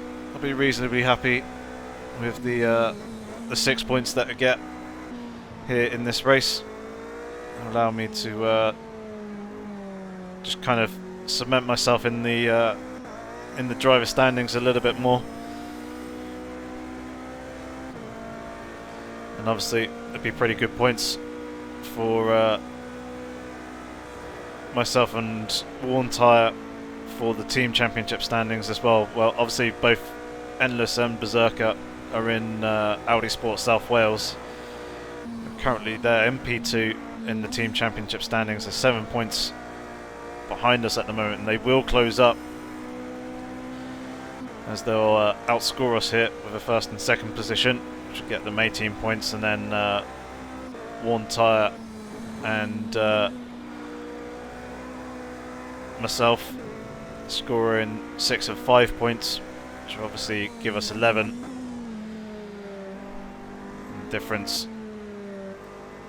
between the two, 7 points there, so we'll be going dead even in terms of the point standings going into the next round, round 5.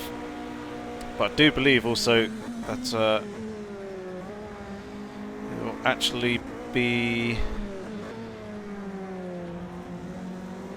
Endless and Berserker, who will be leaping ahead of us. So although we'll be joint first, Audi Sport South Wales will be listed above ourselves, considering that Endless has had some better results than myself, in that he'll have, well, providing that he finishes the race in the current position that he's actually in, 2 race wins and a second position to his name. And you compare that to my 1 race win and 3rd place here in this race and a 4th position in round 2.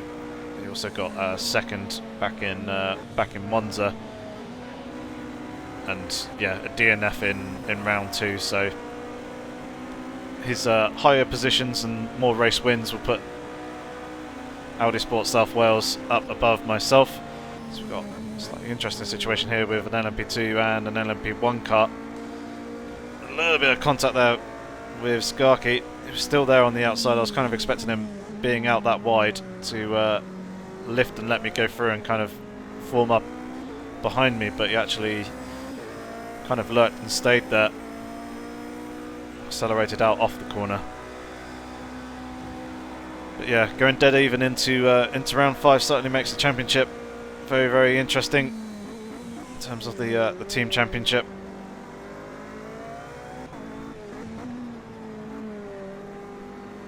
But at least one tyre has got, despite that 20-second penalty, plenty of time between himself and Nunu to hold on to that 4th position as well.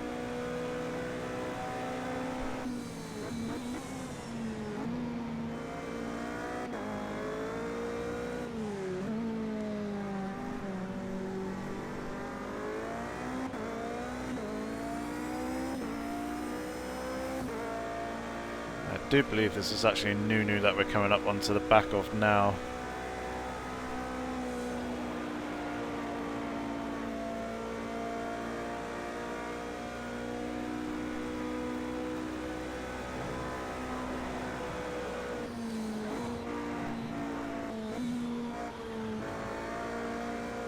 Oh, big bit of oversteer there in the exit of Beckett's and going into Chapel. Managed to gather that one back up and hold on to that.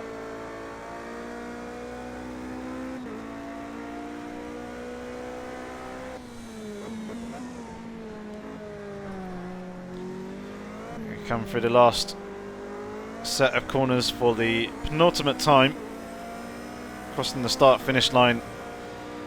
Just 3 seconds to spare, but obviously Endless has already started his final lap. And the countdown timer has now reached 0 on his final lap, so this is going to be the last lap of the race. Nunu moving out the way there and allowing me to go through without holding me up, which is good, but obviously too far off the back of Endless to actually do anything. And Berserker's actually got the gap between himself and Endless to around about 28 to 27 and a half seconds now, so he's really been putting in the laps in order to try and build the buffer between myself and him.